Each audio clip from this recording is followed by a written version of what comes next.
Hi, welcome to the BariNation podcast, where we support the bariatric community with humor, humility, and honesty. I'm April. I'm Jason. And I'm Natalie. And today, if you are watching, you see that we have one of our favorite BariNation experts joining us, Miss Jeannie. Hi, Fred. Hello. We are so excited. This is the very first time that you've been on the podcast, but you have been a very active expert in the BariNation community because you are a registered dietitian. And you have a way of presenting information to people in the most kind, yet like ninja-like delivery, right? Like, this is really great, but boom. And all of a sudden you're like, I did not know that. And your content is so holistic, right? You really help bariatric patients, not only from a nutritional standpoint, but you help us understand, like this week, I think, or last week, it was on sleep. Like, hey, did you know that your sleep could be impacting your nutrition and what your body's doing with food? It's just a very different approach, and we so appreciate it. So we're so excited that we get to actually talk with you today. Yeah, thanks. Thanks for having me. Yeah. So if people are listening or watching and they have never interacted with you before, give us a little bit of information about you. So my name is Jeannie Boyer. I've been a dietitian for 18 years, and 16 of those have been in bariatrics. So I think that's where the ninja skill comes from. Like, I've seen it all, heard it all, felt it all. And right now I work part-time in a clinic. So I'm in it still, but then I have my own business of helping people in the years after surgery, once they're struggling with regain and just that getting back on track. And that's what I focus on my own. So it's what I love to do and have been doing for a long time. Well, and the other thing that really just dawned on me, you've been in it so long, you have seen bariatric surgery go from something that was so rare, very high risk, very big deal, to now very mainstream, right? Where people are talking about it. It's just kind of a normal thing now. So you've really seen how it's gone from one to the other. Oh, yeah. And I would imagine your supports have shifted as well. Mm-hmm. Definitely. Yeah. Well, and we were talking to Sam too recently, and he was just commenting on how the research has grown and the collective knowledge about nutrition and bariatric nutrition especially has just blossomed because more and more people are undergoing the surgery. And I think more community members are saying like, hey, I really need help and support. And what you provided was not it. So what is the answer here? Mm-hmm. Yeah. There's a lot more standards too. Like, years ago, any surgeon this was a surgical offering, but now it's like there's centers of excellence and there's societies of study and recommendations and more data collection about what keeps people successful. So there's a lot more out there.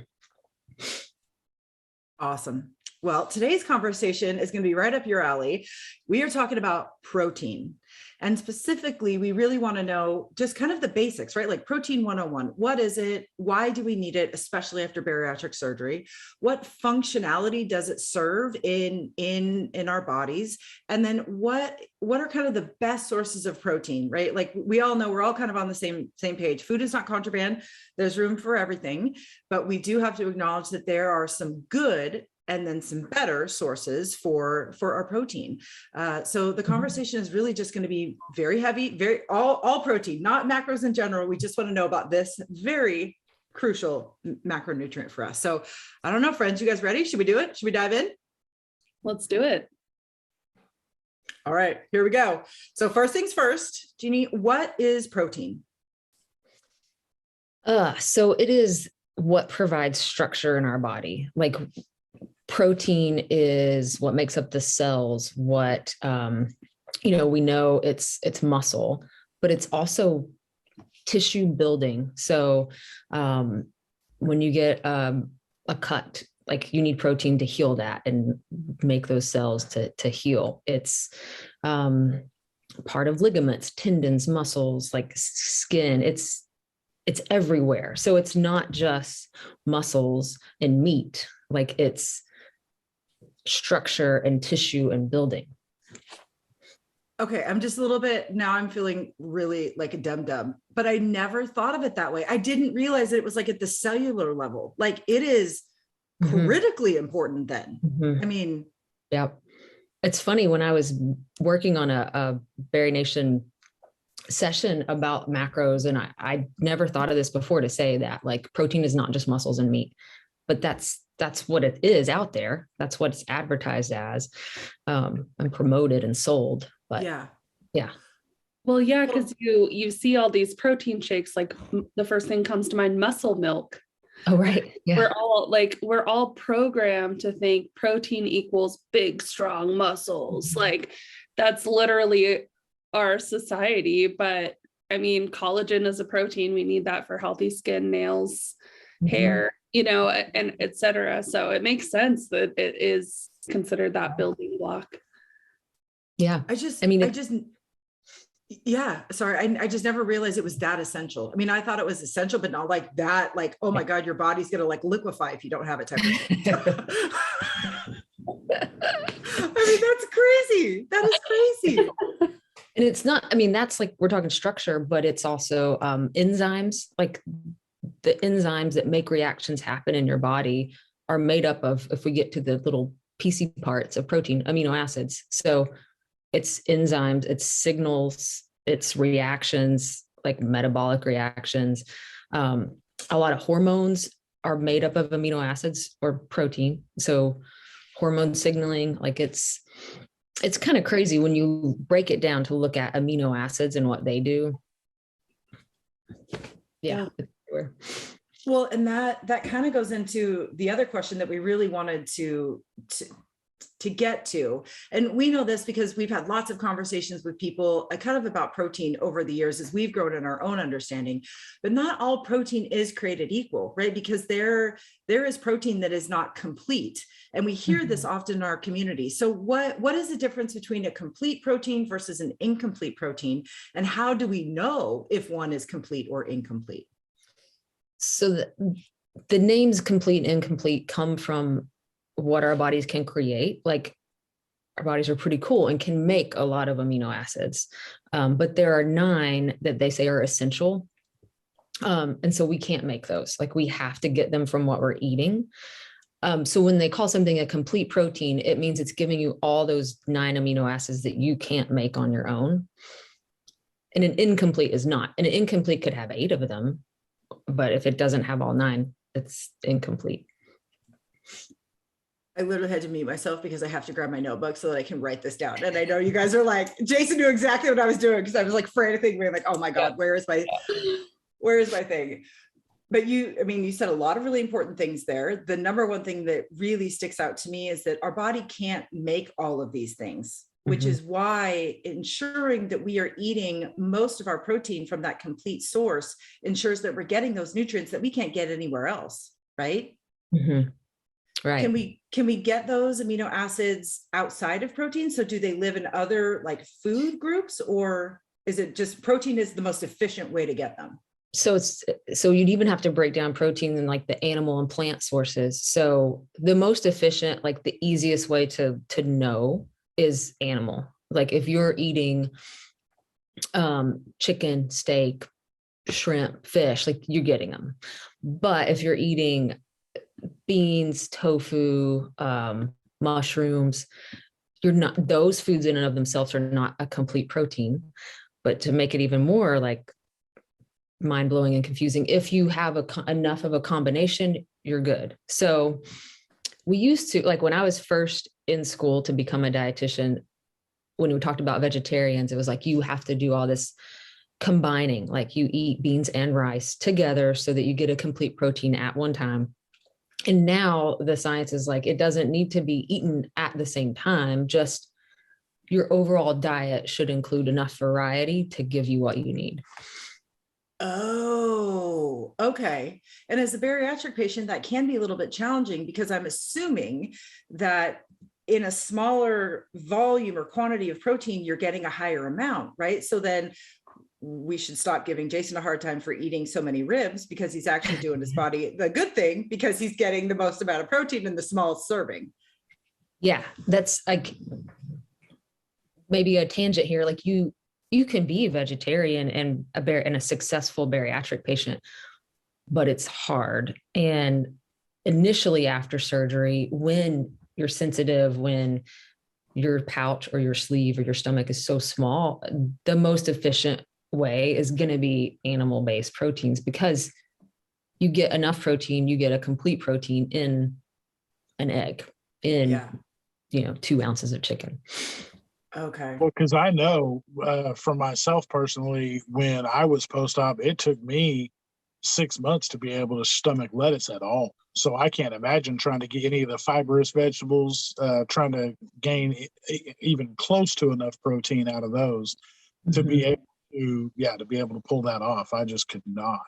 But the funny thing is my stomach worked perfectly fine for protein shakes and meat and all those things, because everybody's like, oh, don't do steak. And I'm like, steak was like down, no problem, didn't have any issues. Like, I was living my best life. I was like, you mean all I have to do is eat steak and I'm good? Like, they were like, yep.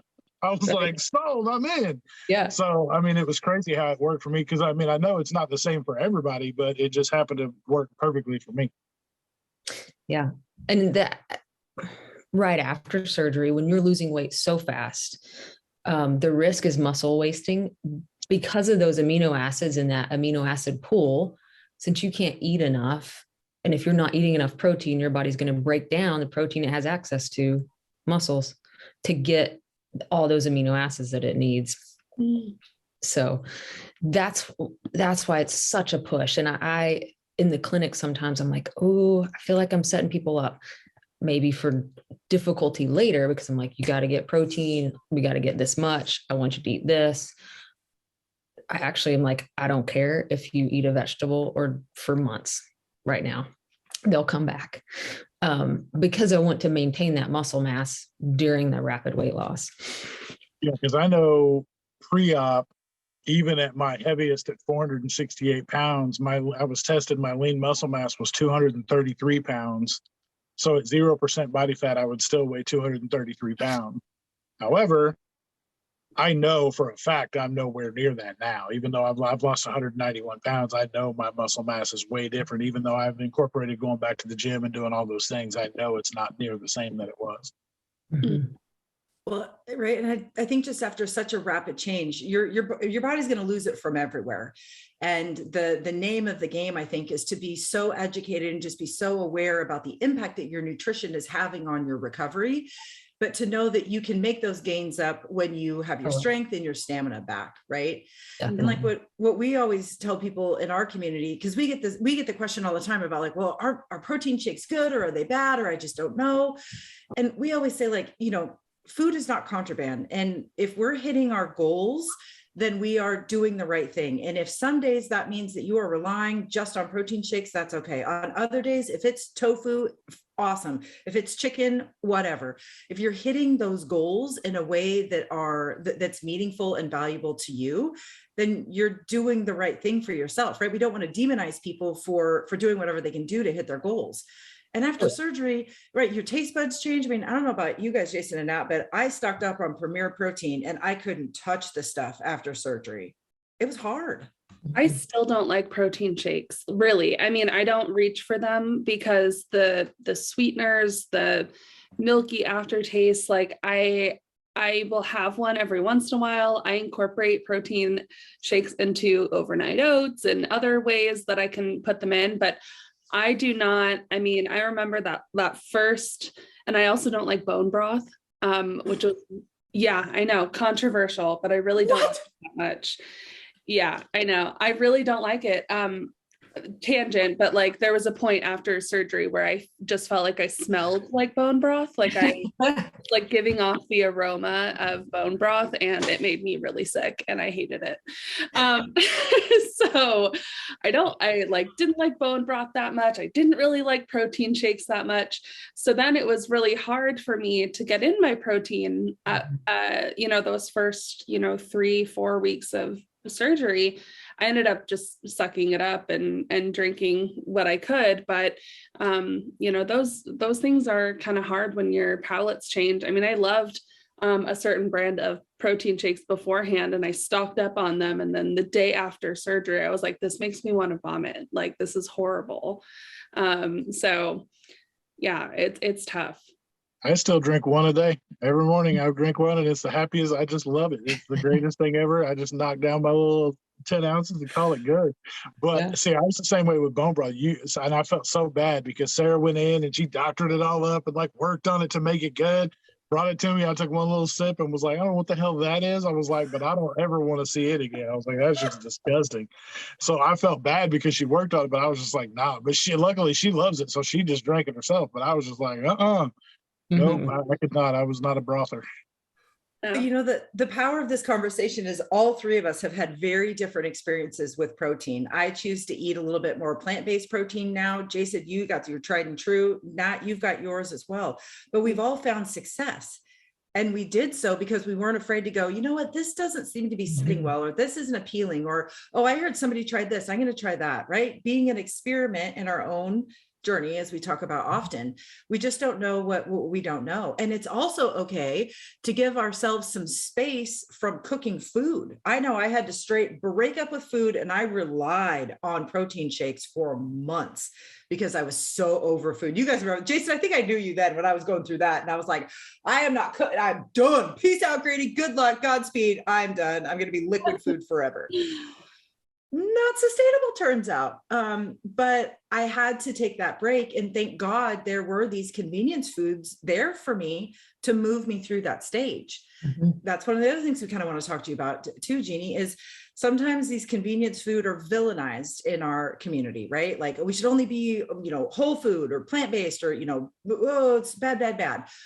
But the flip side to that is, well, what do I do if I really have an aversion to food now? Or what do I do if I just can't eat that much? Are the convenience foods where we need to go sometimes? Yeah. I mean, short answer, easy answer, yes. Long answer, like, it's awesome to talk about the years I've been doing this. Like when I started, there was no Premier protein. Like it was weird powders and one bar, I think.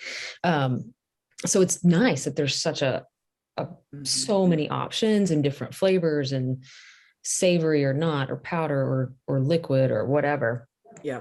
And I preach this a lot, like know thyself. It's really like, as time goes by, knowing yourself, like, are you eating this protein bar because it's sitting in your pocket and it's protein? Like I do that. I can't keep them in my office because they're good and they're sitting there. Like, so they have a place. They're very useful. I think they're also can be really useful for travel. So it's just another tool in your toolbox. Yeah. They don't need to be villainized. It's just check yourself. That's one of my favorite parts about traveling with bariatric friends. Like when we went when we were at the retreat or Renew or anywhere we go, you can always rely on a bariatric friend to have something in their purse, in their bag, or in their room. Either they've got your vitamin, exactly. They got a vitamin, they got a protein bar, they got, something that you can go to. Because there are times that we just don't want to be caught off guard. And there are moments where we can rely on those convenience foods. Just knowing that they can be a part of this balanced bariatric life that we're striving for is key, right? To success, because you really need to hit those protein goals as you move through. Right. So we talked about like the early stages when you need it to maintain your muscle mass. Long term, protein is satiety. Like protein keeps you fuller, it's denser, it sits heavy in your stomach. So that's the other reason there's such a focus on it, is that it's going to help you stay full. Yeah. So for longer. That's it. When we talk about the bars and the shakes and the protein stuff, that's something to think about. If you're depending on them, are they giving you that full factor? Because sometimes they don't. Like sometimes a shake over time isn't keeping you full because it's liquid and it's not sitting in your stomach. Oh. Yeah, that's how I feel like with, I guess with protein shakes, and also, certain protein bars, they don't sit with us. We all love Built bars. The three of us love Built bars, but I don't eat those to feel full. I eat those if I'm craving chocolate or if I'm craving something sweet at the end of the day, because I know that it fits within my macros and it's delicious. They're good, but I don't eat them now to feel full, because my capacity has gotten bigger. Before I could eat a Built bar and feel pretty full and happy about it. But a year plus out, I'm not reaching for a Built Bar when I'm hungry. I'm reaching for beef jerky, eggs, those more protein dense foods, because those do keep me fuller longer. Yeah. So the other question that we get often, and I think we know the answer to this, but we want to make sure everybody in the world does. Collagen is a very popular supplement in our community, right? It in the conversations that we've had with other dietitians, it's one of those supplements, right, that you need to commit to taking for like basically the rest of your life, because that's how that works. But sometimes collagen is marketed as a protein because it is a protein, but it's not complete, correct? It's missing Right. some of those essential amino acids. Okay. Right. And it depends on the product. Like there's some that I've looked at that are just collagen. So they are an amino acid, but they're not a full protein. And labeling gets weird. Like there's some that I've looked at myself, and I've got on a dietitian listservs and been like, what is this? Because if protein has 4 calories a gram and this has 10 grams of protein, it should be 40 calories, but it says it's 10. Like, what's happening? I don't. Oh, ninja Yeah. math there. Oh, you going Right. deep on the label. Like that, it gets me fired up. So I'm like, how did you do this? Like, so sometimes the collagen is just collagen. But sometimes there's products that it's mixed with other things. So it gives you more total protein. But I looked it up like a year or so ago, because I'm like, I mean, I'm not 20. I'd like to look 20. Like, is collagen going to take all my wrinkles away? But it doesn't, because of that. Well, I should say it doesn't. It might not, because of that amino acid pool. Like, our bodies are smart. So if you need enzyme ABC and I need collagen to build that, or I need this protein to make that happen, that's what your body's going to do. So unless you need the collagen for hair, skin, nails, it's going somewhere else where it's needed first. So it's interesting that it's so trendy, but it fills the function that your body needs it to do, not what you're hoping for. So you mean your body doesn't read the label and just know where to put it? I know. Like I'm just eating spray this out to go right here. Hey, dude, that's whack. So I have a question then, because now we also hear, collagen isn't a complete protein, but if you just add it into your protein powder, like that'll make it complete. Is that true, or is that like a gray area? You're getting your complete protein from the powder, and the collagen is just extra. Kind of backwards the sentence. Instead of collagen becoming complete, it's just add on to the complete protein from the powder. Okay. Yep. And so sorry, I was going to say, what I've also noticed too is that, right, so in March we're focusing on tracking. So I've got an app I've been using, Lose It, and I've been scanning different collagens that I have in my house. And some of them, none of them have come up. So like if the label on the back says this has like 20 grams of collagen, cool. But if I look at the label on the back, it'll say 8 grams of protein. So then I'm like, okay, so there's 20 grams of collagen, which is helping for hair, skin, and nails, but it's counting as 8 grams of complete protein. And then I've also noticed too, that sometimes when I scan something, it will say like, if the bottle says like, 10 grams of protein, and then I scan it and it says 10 grams of protein, I'm looking on that label, because what I've noticed, and I've seen it on the Obvi ones, which I appreciate, Obvi lists out every single amino acid that's included in their collagen lineup. So, and they're very truthful. It is not a complete protein, because it's missing like 2 out of of all of them, but they still tell you that. So when I scan the Obvi, it's like, oh, it's 8 grams of protein, but it's 10 grams of collagen. And I'm like, okay, I'm starting to understand this now. And I think when it comes to collagen too, I have stopped treating it as, oh, I'm getting my protein in. Nope. Collagen is not protein. It is, but it's not how my brain wants to use it. It's kind of like how I used to use like, oh, I worked out so I can eat more. No. I'm separating workout and my weight, because I can't do that to myself. So collagen is collagen, and I'm doing that for hair, skin, and nails. And then protein is something different, and I'm doing it for that. And I've been able to separate the two. And since I've been doing that, it's helped me really focus on hitting my protein goal without the collagen. Both are doing good things for me. I'm happy that I'm doing them, but just by taking them splitting them up, it's allowed me to focus more on very compartmentalized nutrition. Yes. Okay. Ooh, she got the seal of approval. Yes, the like collagen is something else. It's like, hey, I'm gonna take some extra vitamin C during cold season. Like, let's treat it that way. Yeah. So that you're safely, you're getting your protein from eggs, beef jerky, chicken, a whey protein powder. And I know this is protein focused, but I love the exercise separate. Like I tell everybody, like it's a separate bucket. Like it's good for you for other reasons. I don't count on that for your weight loss or your weight maintenance. Dude, we drop the truth bomb on people all the time. It's my favorite thing to say, and Jason and Natalie know this, because people are like, oh, but I worked out so hard. And I'm like, yo, fitness happens at the gym. Weight loss happens in the kitchen. You need to divorce those two. And people are just like, what? But you're telling me? And I'm like, I'm telling you, if you want to lose a massive amount of weight, if you want to focus on your weight, you got to focus on what you're eating. What is going in here?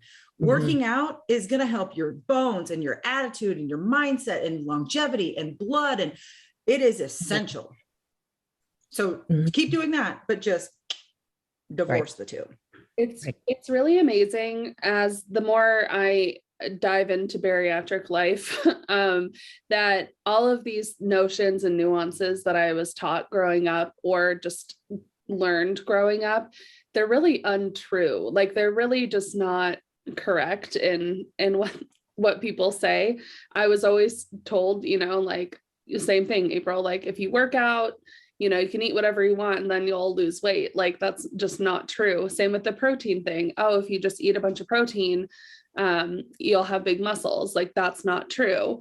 And I think that's why I love these conversations, because I just continue to get my mind blown. Every time, man, every time. Okay, two questions popped into my head. And I think, Jason, you and I, or Nat and I, we've talked about both of these things before. How much protein can our bodies digest or absorb at one time? Is there a limit? It's been around for a long time, some number, 30 grams. Is 30. That what you've heard? No more than 30 in a sitting. So like if you're doing like a 30 gram protein shake and a 20 gram bar, so I'm getting 50. And the people are like, no, it doesn't work that way. Like, I can't math, so you got to break it down for those of us who can't math. So I've tried to find this somewhere. I don't know where it came from. And what I've read and understand, like an extra calorie is an extra calorie, and extra calories are stored as fat. So if you don't need 50 grams of protein, that extra is going somewhere else. And the 30 grams may have come in some weird mathematical, like the amino acid pool and how much of all that. But I think the problem, a better way to think about it is, okay, if I had a 30 gram shake and I had a 20 gram bar and I only need 60 grams all day, the risk in that thinking is for the rest of the day, you're like, doesn't matter what I eat, I got my protein in. Right. So it sets you up for a little more temptation, maybe.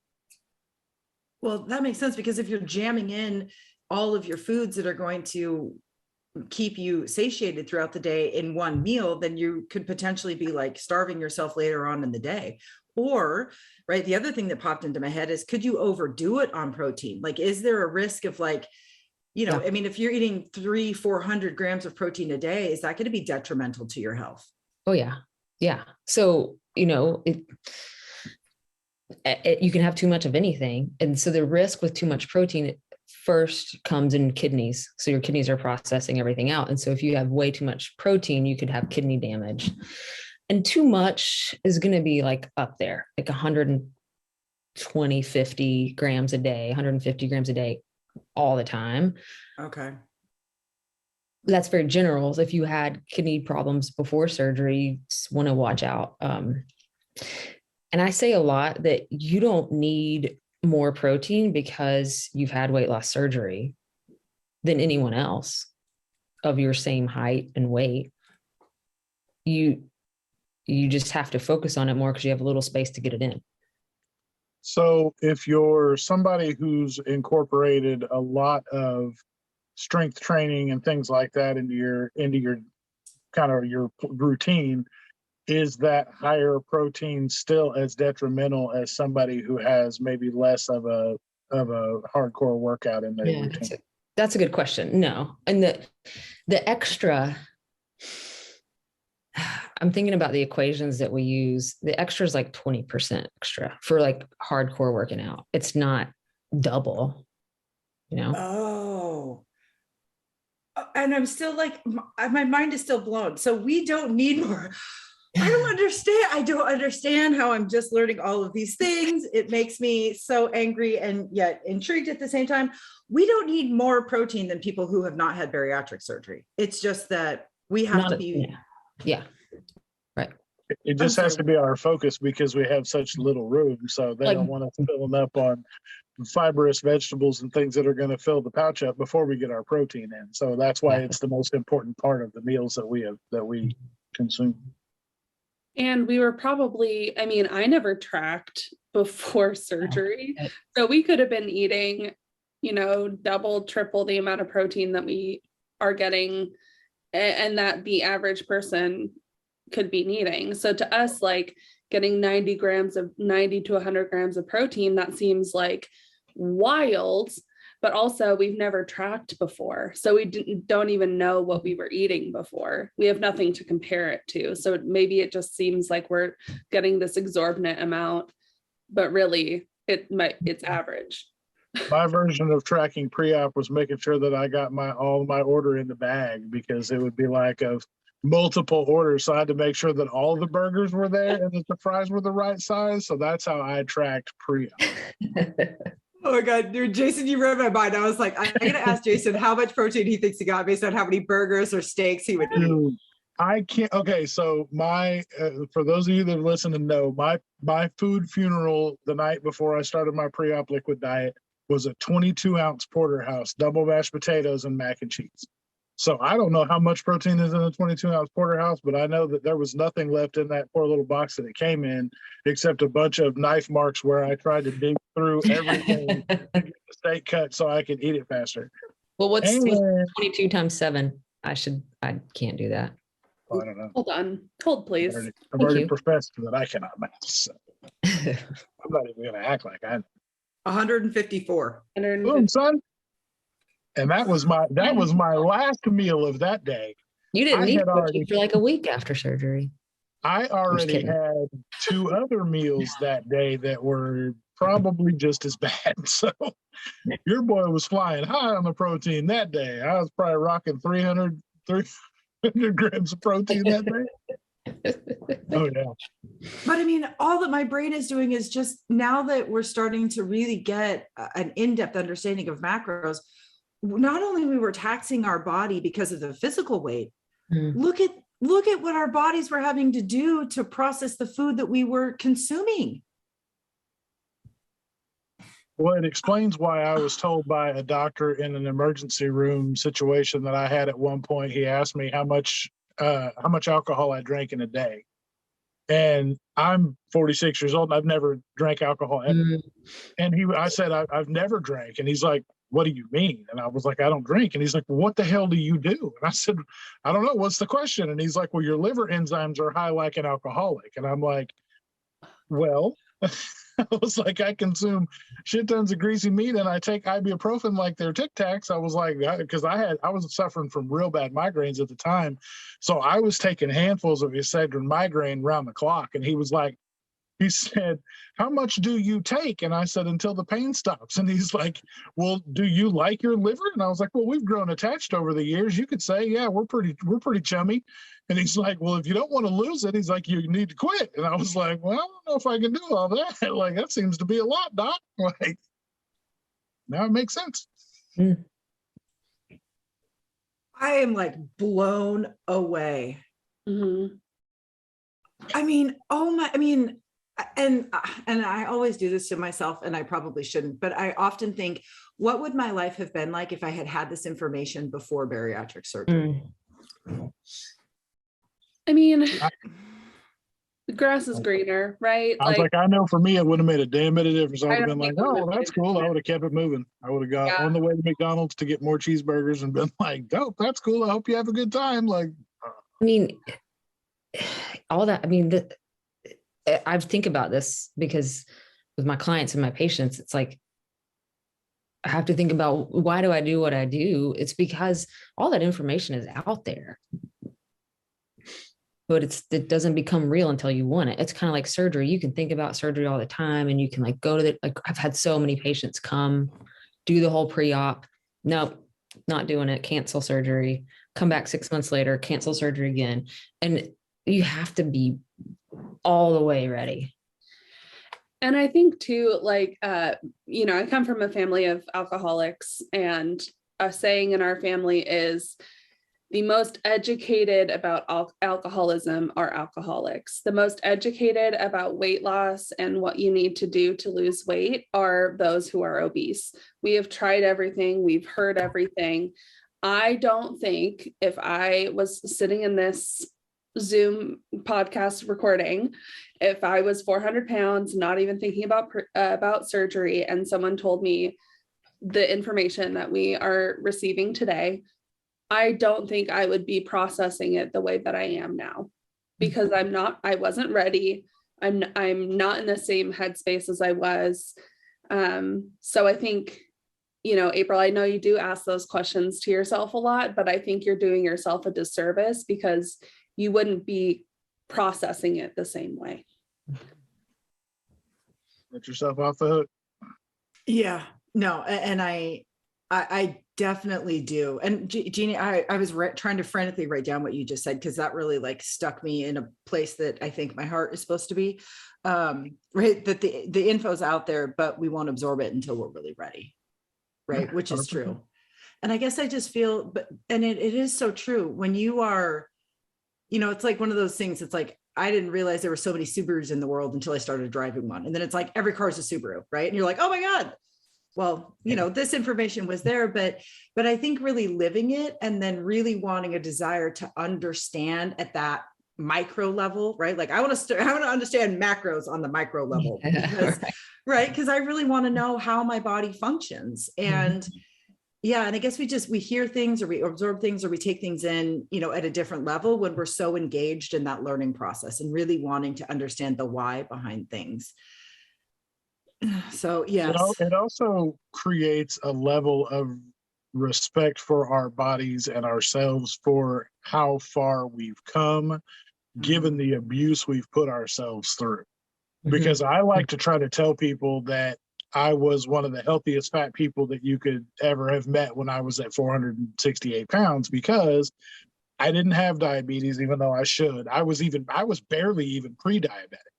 So a lot of the things that people, I bet you suffer from this, and you have this, and you probably did. And I'm like, no, honestly, I'm like one of the healthiest fat people Like, when in reality, I'm on at 40 years old, I'm on 10 medications, and 4 of those were blood pressure meds, because even on blood pressure meds, I have high blood pressure. And I'm talking the highest recorded that I have on file is 217/179. And I drove myself to the ER. The lady was like, how'd you get here? I'm like, I drove. She's like, what do you mean? I was like in a car, I drove here. She's like, you sit down before you fall down. I was like, actually, I feel fine. I'm good. I don't know what the problem is. He's like, well, you're about to have a stroke. That's the problem. And I'm like, oh, okay, well, let me lay down. My bad. I'm not a doctor. I don't know. Well, yeah, I had no idea. Our bodies adjust, or we force them to adjust, or we ignore them. Right. Oh, yeah. Because I was in denial. Oh, 100%. Yeah. Yeah. Well, and I think that's why it's so hard when we see pictures of our old self, and we're like, I did not look like that. It's like, oh no, sweetheart, you look like that. Your brain, your heart, your soul, everything was just trying to convince you that no, it's okay, stay the course, you'll figure it out. But on the outside, it was straight on Jason, I remember when I first saw a picture of you at your heaviest, I was like, how did you you look like you were dead? You were literally a walking corpse. Yeah. I mean, yeah, that was the worst thing. That, like I said before, the craziest thing I ever heard my doctor say was that I was actively dying. I was like, oh, that sounds serious. Yeah. My mom used to always just say, oh, you look puffy. I can tell that you ate something. And saying it in a nice way-ish, but saying you look puffy. And I would say, I don't look puffy. I don't know what you're seeing. And then I look at all those pictures and I was like, girl, you puffy. You were puffy. Like, hello, what didn't you see? But for the longest time, I just didn't even see it. But you I know think what? that's what I'm so happy and excited about BariNation, because clinics and dietitians and support groups can do so much, but not everything you need, because you can be so prepared for surgery. You can read every binder, read every Facebook group, talk to your dietitian 12 times, but until after surgery, like Yeah. yeah, like the emotional change and the physical change and the everyone else is still eating and I'm done after 2 bites. Like, Yeah. Yeah. No, you need that support in the moment as you are going through the change. And you just don't know what you don't know until you're there. And it's such a powerful resource to be able to, maybe for the first time say, I don't know this. And instead of thinking, and I don't know where to go, you know where to go now, right? You're like, oh, I don't know this. And that part of inside of you that is desperate to get out says, but you need to know this. So you got to figure out where you're going to get this information. And, the whole point of BariNation is to bring the resources to the patients, right? Because finally we have a voice. Finally, we feel like we can say, hey, we need this and y'all didn't provide it. So we're going to do it ourselves because you thought that was it. And we're telling you it was not it. It was absolutely not it. And we're just so thrilled that so many experts agree with us and are willing to offer their expertise in a place that we can all go to gather it. Because everybody wants us to be successful. We want us to be successful. We want our friends to be successful. I want Jason and Natalie to rock it for the rest of their lives. And we're going to do that when we work as a community. When we have these conversations and when we're okay to say like, hey, I was a walking corpse. Cool. Let's talk. We're okay with that. We're here to love you. Right. So what I'm hearing Jeannie say is that BariNation is the complete protein to the others incomplete protein. Are we getting that on shirts? Because I think that needs to be on a shirt. I'm writing it down right now, friends. You would, Jason. Oh my God. Oh my God. I've been sitting on that for like 3 minutes waiting on you to get done. I was like, and I was worried about Nat because I'm like, Nat's going to say it and she's going to ruin it and it just takes all my good stuff. Oh, whatever. You steal my good stuff all the time. I have to put myself on mute. That's because Nat and I are connected in that way. That is true. The more and more I get to know you two, you are absolutely connected on wavelengths that I cannot tap into. And thank God for that. Oh, so Jeannie, two questions that we'd like to ask you to wrap up. The first one is about our macro goals, our protein goals, the further we move out from surgery. Do they change and should they change? And are there scenarios that fit both of those questions? When you're talking percentages, they change because it's a higher percentage at first because you can't fit much else in. They change based on your life. Like Jason mentioned, if you're really working out and lifting weights or you're running all the time, like you might need more. If you're making a baby, you're going to need more. So yeah, it changes, but I don't think it changes as significantly as people think. You're not going from needing 60 a day to needing 250 a day. You're going from 60 to 80 or 80 to 100. Okay. Yeah. Because we get the question all the time, and I know you see it all the time in BariNation too. People just want to know, what are my macros? What are my macros? And it's like, we are all individual bodies and we're going to need different levels. And we really do have to work with a professional or be our own scientists to kind of figure out what those levels are, because it's so dependent on who we are as humans. I know the ASMBS kind of sets these guidelines, but even their guidelines are very broad and kind of magnoless, whatever the hell that word is, right? Like they're just kind of like, they're fluffy, like, because they know that they can't jam everybody in the same box. Right. And you not only just like activity and like body, but you like, do you like to eat a lot of vegetables? Do you like a lot of fish? Like that's going to change too. So it is a little experimenting. Like maybe you start with a certain percentage and then you like, I'm not really satisfied and you adjust a little bit. And it's funny, we talked about how long I've been doing this. Like, there was no iPhone when I started, so there were no apps. And so we didn't talk about macro percentage with patients after surgery. It was just like, get your protein and some fiber. And It was like Little House on the Prairie time. We're like Laura Ingalls Wilder out there in the. I mean, everything was written, like binders and books and logs and. Mm-hmm. That's how pen to paper. I mean, I had my first surgery was in 2009. So they would literally have you write everything down. I mean, I didn't even look at nutrition labels, because my surgeon was just like, just get X ounces of chicken or X ounces of beef. I literally had like a laminated sheet that was like, these are the type of portions that you should be having. But there were no like, check the labels. There was no, none of that, I guess, nutritional literacy that we have now. It really literally felt like the Old West or whatever, like the prairie times. Yeah.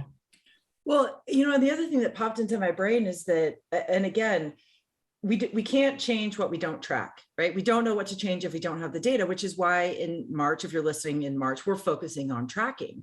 But we know that tracking can be triggering for some people, and it's just sometimes downright a pain in the ass. Yeah. But to know that if you figured out what the macro contents were of certain meals, then you could pre-make those meals for the day or the week. And you go, nope, I get 22 grams in the morning because I have overnight oats and an egg. And then I have this for lunch and it's got this many, right? So you can build your tracking budget in that way. You can use paper pencil. You can use an app. It doesn't matter how you do it. The point is that you do it in a way that's meaningful and valuable for you, but you only figure that out if you try it. And then you keep trying it if that one doesn't feel right, right? The Goldilocks approach. Mm-hmm. And that Right. protein, I like that you said 20 grams in the morning, spread it out. Like protein is important, but it's important to be part of every meal, not just get it in and be done with it. Yep. And I really strive for that. And I think all of us do, right? I have protein at every single meal. Well, if I'm having, sometimes I have popcorn, so maybe not protein there, but right. Every meal, every like legit meal is protein. And I will start with that, but that's the way to always make sure that you're getting it right off the top. Mm-hmm. Yeah. I build my plate off of protein. Okay. What protein am I going to have? Okay. What tastes good with that? I go from there. And popcorn is a snack. It's not a meal. Oh, popcorn is a straight up it's either popcorn or wine. What am I choosing? It's either popcorn. Throw some Gin Pro on that popcorn. Just dust it with some Gin Pro. Shake it up, call it. I put nutritional yeast in my popcorn, and that has some protein. And almonds. I sprinkle almonds in there. Ooh, that's a good idea. Yeah, nutritional yeast is so good in popcorn. April, you have to try it. Oh my God! How did I just need to walk away. My brain is literally like. I broke her. I love brain, April. It's the goal of every single podcast for me. At the end, is she broken? Good. I did it. That's how we know. That's how we know good things have happened in a conversation. Yeah. Oh my gosh. All right. So Jason, Nat, and myself, I want us to share with our friends and listeners and watchers what our favorite sources of protein are. Jeannie, I would love for you though to share with us what are some protein sources that you always recommend to people, because they're just such high quality, they're dense with protein, they're going to hit kind of all these different macro and micronutrient buckets. The top 3 that come to my mind are the tuna packs, because like healthy omega-3s, healthy fats, they're 2.5 or 3 ounces and they're flavored and they're done. Easy. Cheese sticks. Maybe it's because I have a kindergartner, but they're 1 ounce, they're 8 grams, they're portable. Like you can add them to an apple, you can add them to a piece of deli meat, like perfect calcium. And then eggs, same, because like one is easy to like visualize and count. Lots of good nutrition and different nutrients that you need, not just protein, but some fat. But other micronutrients and vitamins. So those are the top three, I would say, just that are easy. Are there any plant or non-animal sources of protein that are complete? So interesting. Yeah. Soy actually is. Oh, okay. So tofu, tempeh, all those, that would be a complete protein source. Yeah. Okay. And a lot of protein in a small serving. I do know that because I do eat a lot of tofu. Okay. Yeah. Awesome. And Jason, tofu is good with just salt and pepper. Like just salt and pepper. I know. Jason, when you come to my house in April, you are eating tofu. The hell you are not. I'm going to make you the most, Natalie's had it before. I'm going to make you the most bomb ass tofu meal and you are going to love it. Do not make me sick of your wife on you. I will try. I will commit to trying it. That's all I can do because I'm a guest in your home and I will do that. Either you try it or you sleep it on the cliff. As long as you don't hand me a square of dish sponge and just go, here, it's great, it's pepper. Like, I will not, because Sarah has tried it 100 different ways.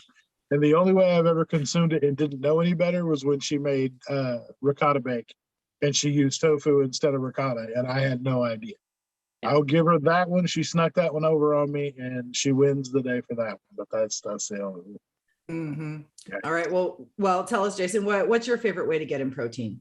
I mean, y'all know I'm an easy country boy. I'm from Oklahoma, so it's beef, it's steak, it's all the beefs and the chickens and the very little bit of ham because I don't know, since post-op, salt is a huge thing for me. So sodium, like high sodium, like it's hard for me to even do a piece of deli meat. That's so high in sodium for me, like it kills me now. So I usually stick to beef and chicken that I can season myself because that way I can control how much gets in there because it's just a lot.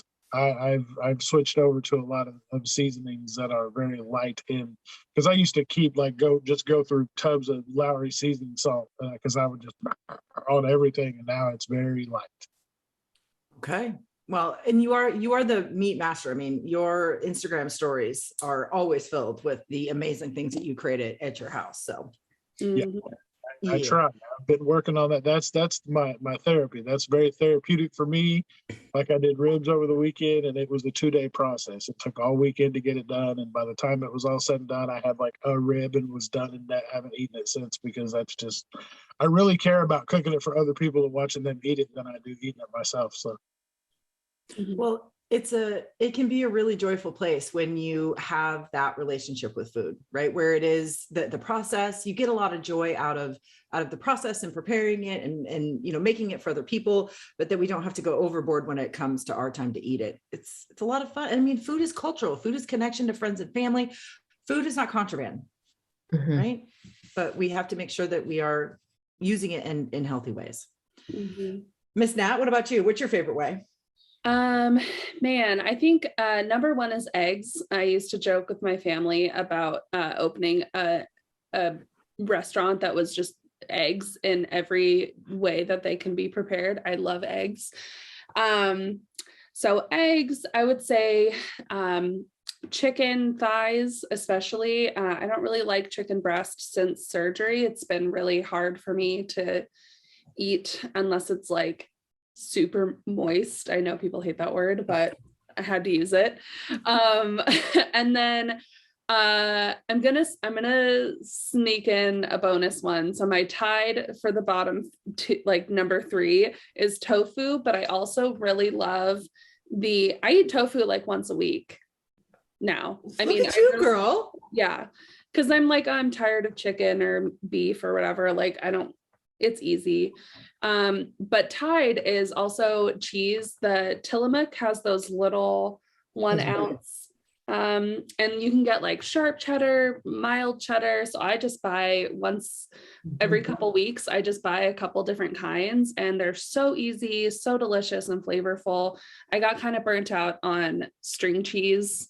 Personally, I ate so much of it the first 6 months of surgery, essentially. So now I'm on to the little Tillamook cheeses. Oh, I want to add one since you had cottage cheese, but only the good cultured brand. Like, Ooh, that one's good. so good. Like the name, Got it. it is good. And the brands really do all taste different, hands Yeah. down. Yes, yes. Well, I think my number one way, and this is going to sound, well, maybe it's not, is coffee. My morning is not started until I have had my coffee. And that is just, that for me is number one. And then I've been really jamming on tofu. I know you guys sound crazy, but I fry a bunch up, and then I've been making myself a tofu bowl. So, a couple ounces of tofu, some sprouts, a little bit of like vegan cheese or real cheese, and croutons and salad dressing. I mix it all up. Oh my God. It's just flavor explosion. It's crispy. It's crunchy. It just tastes fresh, and it's different, right? It's something different. And Jason, While you were describing I've never seen somebody get so excited to eat a dish sponge. I just haven't. It's just like, she talked about that like I talk about steak. Like her eyes lit up. Like I just don't. Oh, I'm telling you, your life's about to change in April, my friend. Oh, easy now. Don't start going. You're going to be so disappointed. Or the world is going to be shocked that now. I promise you, I will not leave your house talking about, let's go grab a whole brick of tofu. Like it's not. All right, Jeannie, my friend, we love to give our guests kind of the floor at the end, and we would love to know what's the number one thing that you want people to know about protein before or after bariatric surgery? It is essential, yes, but it is not like the savior. You got to have balance. Oh, I like that. Drop the mic. You did it. Pretty serious. Jeannie, thank you so very much for joining us. Where can people follow you or find you on social media? Yeah.